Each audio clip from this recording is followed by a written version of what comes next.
Ако 1. мај го прогласиме за ден на скарата и излетите, ќе поправиме една историска неправда. Зашто овој празник во децениите наназад единствено така се одбележуваше, а сепак на себе ја носеше избледената етикета како празник на трудот. Овој ден е исто така единствениот од цела година кога обезглавената левица од цел свет со генетски модифицираната идеологија само за миг церемонијално за празникот се присетува на правата на работниците. Истите тие права кои своевремено беа во основата на сите социјалистички и комунистички револуции, барем навидно, а сега се сведени на реликт од минатото и блед идеолошки декор. Универзалниот систем постои веќе илјадници години, без оглед на неговата појавна форма. Тој систем во учебниците по историја го среќаваме под името цивилизација и подразбира организирано живење во административни единици како што се село, град и подоцна држава. Во овие единици постои апаратот на системот кој секогаш се продава со синтагмата за општо добро и во него прецизно се воспоставени социоекономските односи за работа на мнозинството во корист на малцинството. Заради овој систем, кој е ист во својата суштина од најраната антика па се до денес, обичниот човек мора да се здробува од работа за да би можел да ги покрие основните животни потреби.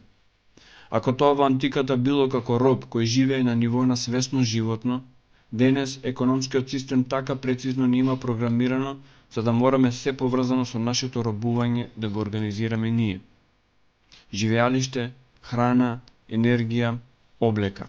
Се е во доменот на наша грижа, односно мораме да го обезбедуваме со нашата плата.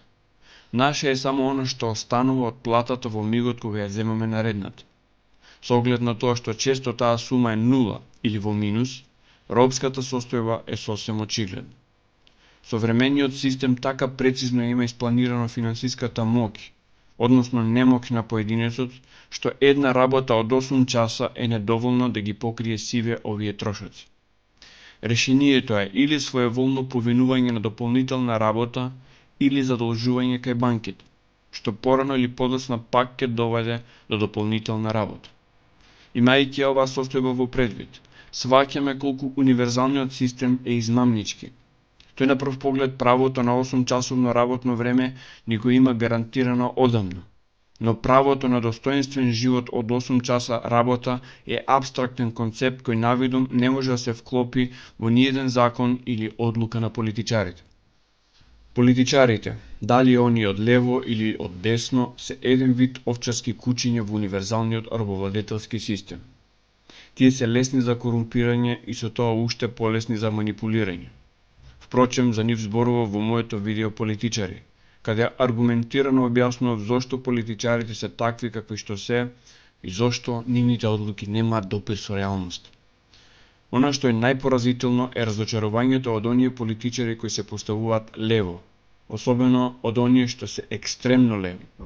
Радикална левица во мојата представа биле комунисти, болшевици, анархисти кои имаат сива работничка облека и раци извалкани од малтер или моторно масло. Работници пролетери кои се борат за подобар свет на себе сличните милиони работници широм светот. За разлика од мојата представа, ние имаме фини дами и господа во елегантни костуми и скапи часовници кои никогаш не осетиле мирис на фабричка хала и чија што главна преокупација се ненаучните, фанатични квази-еколошки теории и политики.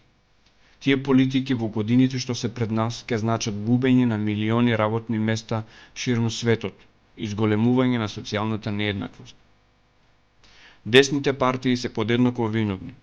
Во најдобар случај тие се на страната на бизнисите со наивното верување дека создавањето нови работни места неминовно ќе значи и благосостојба на работниците. И во двата случаи имаме создавање на малу бројна богата елита, огромно море на осиромашена популација и насреде огромен амбис преку кој нема преминување.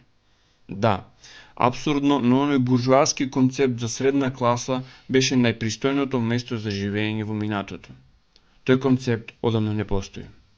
Заменете со новиот економски систем наречен корпоратизам, кој исто така го обработував во едно мое видео.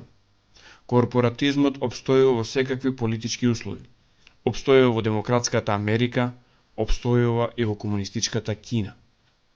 На почетокот намерно реков дека универзалниот систем во кој сме поробени се вика цивилизација, зашто само неговата спротивност значи слобода.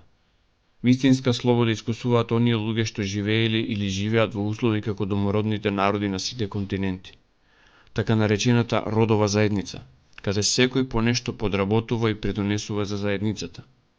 Ова работа измерена во часови никогаш не е повеќе од 2 часа дневно и никогаш не е во напорен континуитет како во цивилизираниот концепт. Да се соберат плодови за дневниот оброк или да се донесат дрва за огнот, да се изработи некој орудје или парче облека, обично низ песна или раскажување, за овие луѓе секогаш представувало задоволство и забава. И затоа единствено тие биле слободни. Затоа не ме изненадува фактот дека цивилизираниот човек се има однесувано геноцидно кон сите домородни народи широм континентите на земјата. Зашто слободата, онаа вистинската, е опасен концепт. Затоа, се додека живееме во овој цивилизиран робовладетелски систем, би требало да прифатиме дека 1 мај е ден на скарата, излетот, пивото и сите консумеристички навики поврзани со овие активности. За слободата ќе почекаме. Јас сум Татунчо, драги пријатели. Секој добро.